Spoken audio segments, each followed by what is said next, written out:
लेकिन रियली जो मैंने पहले पढ़ा है, अब मैंने सारा पढ़ा है। मैंने थोड़ा बाइबल भी पढ़ा है और कुरान पढ़ा, लेकिन सब अंग्रेज़ी में पढ़ा है क्योंकि मुझे अंग्रेज़ी ज़्यादा आसान लगती थी। और मैंने गीता भी पढ़ा है। गीता का पाठ होता था एक फैमिली में, तो वो गीता फैमिली में सुनाती थी, तो वो भी मैंने पढ़ा है।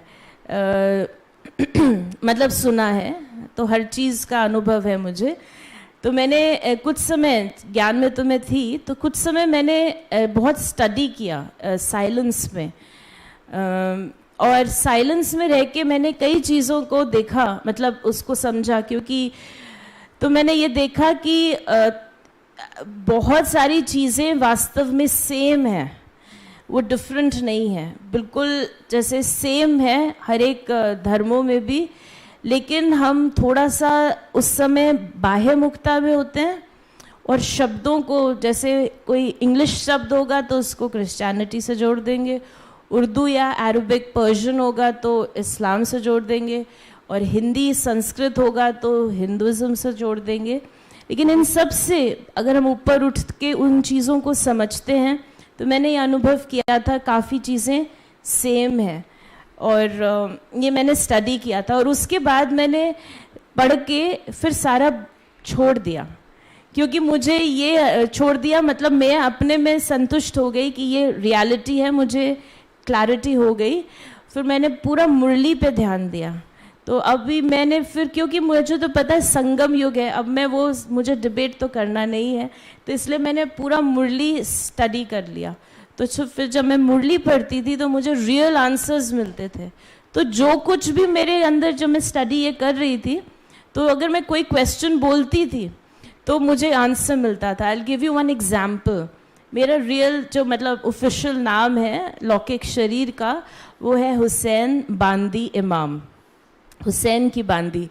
तो एक दिन मैंने मैंने बोला मैं तो हुसैन की बांदी हूँ ना, मतलब हुसैन की बांदी, यू नो। तो बाबा ने नेक्स्ट डे मुरली में कहा मैं ही हुसैन हूँ। तो मैं जो बोलती थी, तो जो क्वेश्चन बोलती थी उसका मुझे आंसर मिल जाता था। जैसे कोई भी चीज़ मैं बोलती थी तो बाबा used to give me an answer. उसके बाद मैंने गिव अप कर दिया। तो मैं सचमुच, मुझे लगा कि I really, God is actually communicating with me. और मैंने फिर जो अभी के समय में, वो तो पास्ट हो गया जब धर्म स्थापक सभी धर्मों के आए थे, लेकिन अभी तो अल्लाह गॉड ही आके डायरेक्ट दे रहे हैं। तो मैंने सोचा पूरा कॉन्सेंट्रेट करके पूरा ले लेना चाहिए, और सतयुग में फिर ऊंची सीट ले लें। तो इसलिए मैं अभी उस पर फोकस कर रही हूँ। ओम शांति। और मैं यही चाहूँगी कि सब भी फोकस कर लें, क्योंकि वो तो हो चुका, अभी तो रियल में चल रहा है प्रेजेंट डे में, तो हम उसका पूरा लाभ ले लें सभी आत्माएं। तो बाबा ने हमको हर दिन ईद भी दी है और रोज़े भी दिए हैं। तो रोज़े से भी हैं हम सभी, और ईद सच्चे मायने में। कुछ समय पहले एक हम इफ्तार डिनर पे, इफ्तार पे गए थे, इंटरफेथ इफ्तार। और वो इंटरफेथ इफ्तार था चर्च में, जहाँ पर सभी धर्मों के लोग आए हुए थे। तो उसमें उन्होंने बताया कि उस समय नवरात्रि चल रहे थे, और ईस्टर से पहले एक होली मंथ होता है जब वो फास्ट करते हैं क्रिश्चियंस। और वहाँ बहाईज़ आए हुए थे, तो बहाईज़ ने बताया उनका भी फास्टिंग चल रहा था, और रमज़ान चल रहे थे। तो नवरात्रि क्रिश्चियंस, मतलब चर्च में, बहाईज़ में, और मुस्लिम्स, सो कॉल्ड शरीर के धर्मों के हिसाब से। तो मुझे यही संकल्प आया कि बाबा ने हमें तो पूरा संगम फास्टिंग भी कराया है, और ईद भी, यानी सेलिब्रेशन, जैसे हम दिवाली कहें या ईद कहें। तो फास्टिंग यानी जब हम रोज़ा रखते हैं या फास्ट करते हैं, और सभी धर्मों में है, जब वो अपने जो नॉर्मल इंद्रियों से हम सुख ले रहे हैं, जो देख रहे हैं, कर रहे हैं, उन सब से परे होते हैं। तो रमज़ान में ख़ास करके जो भी इंद्रियों, जो भूखे ही सिर्फ नहीं रहना है कि खाना नहीं खाया, लेकिन आँखों के द्वारा भी कुछ गलत नहीं किया।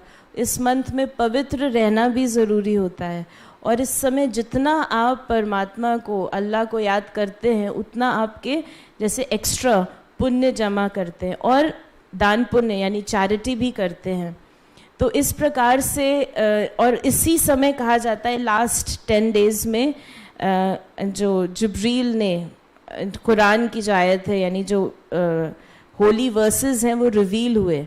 तो इस प्रकार से परमात्मा के जो महावाक्य जो हर एक धर्म में अपने हिसाब से धर्म स्थापकों को जो मिले, उसमें अपने आप को देही अभिमानी बनाना पड़ता है और तभी आप उन महावाक्यों को स्वीकार करने के लायक बनते हैं। और ईद की तो सिग्निफिकेंस मुझे यही समझ में आती है और यही है कि जो इतने पुण्य जब आत्मा कर लेती है तो उसका वो सेलिब्रेशन जो जमा करते हैं पेनेंस के द्वारा, रोज़े के द्वारा और फास्टिंग के द्वारा, उसका सेलिब्रेशन ईद यानी सेलिब्रेशन के रूप, ईद यानी सेलिब्रेशन होता है। ईद उल फित्र है आज, तो ईद उल फित्र होती है, ईद उल जुहा होती है, अलग अलग। ईद का मतलब होता है सेलिब्रेशन। तो इस प्रकार से हर हमारे संगम युग पर जब अल्लाह सचमुच आते हैं तो डायरेक्ट हमको सच्ची ईद, सतयुग की ईद और संगम युग की ईद भी हम मनाते हैं। और हमारी रियल फास्टिंग तो हमें तो वैसे ही फास्टिंग करा दी, बाहर का खाना बंद है और इधर की जो तामसिक चीज़ है वो भी ख़त्म है और इंद्रियों के द्वारा भी हमें कोई भी तामसिक चीज़ें नहीं लेनी है।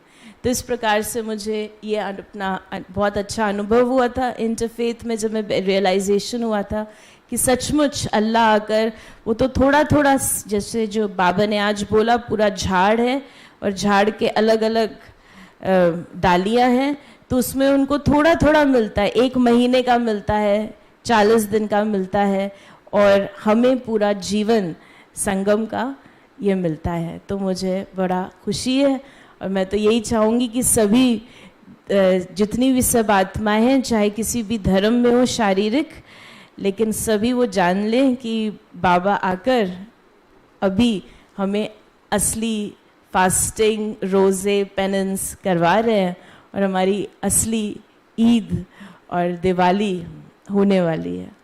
ये 40 दिन का क्या महत्व है?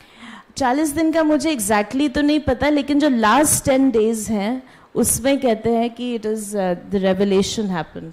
तो उन्हीं दिनों में इफ्तार होता है। इफ्तार इज़ सुबह होती है सहरी और रात को होता है, शाम को होता है इफ्तार। तो जब सन राइज हो रहा, तो इट इज़ बेसिकली जब सन राइज हो उससे पहले आप खा सकते हैं और जब सन सेट हो उसके बाद। तो अगर आप मान लीजिए नॉर्वे में है, फिनलैंड में है, नॉर्डिक कंट्रीज़ में है, यूरोप में है, तो वहाँ तो सारा दिन सूरज डूबेगा नहीं मान लीजिए, तो आपका जो रोज़ा होगा वो 20 घंटे का हो सकता है। आप अगर कई बार लोग यूके में होते हैं सर्दियों में, क्योंकि ये शिफ्ट होता रहता है, तो 4 घंटे का भी, 5 घंटे का भी, ऐसे कई बार, यानी आपका वो तोड़ते नहीं है। अगर लंबा दिन हो गया तो वो लंबा रोज़ा हो जाता है। It is from morning till the time sun sets. तो उस ज्योग्राफी के हिसाब से वो बढ़ता घटता रहता है।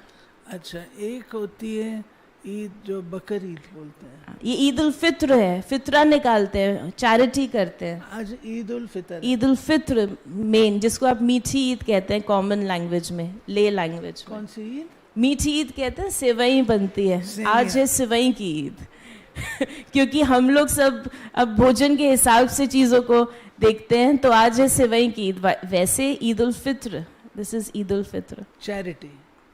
जो रमज़ान के बाद जो ईद हुई वो ईद उल फित्र।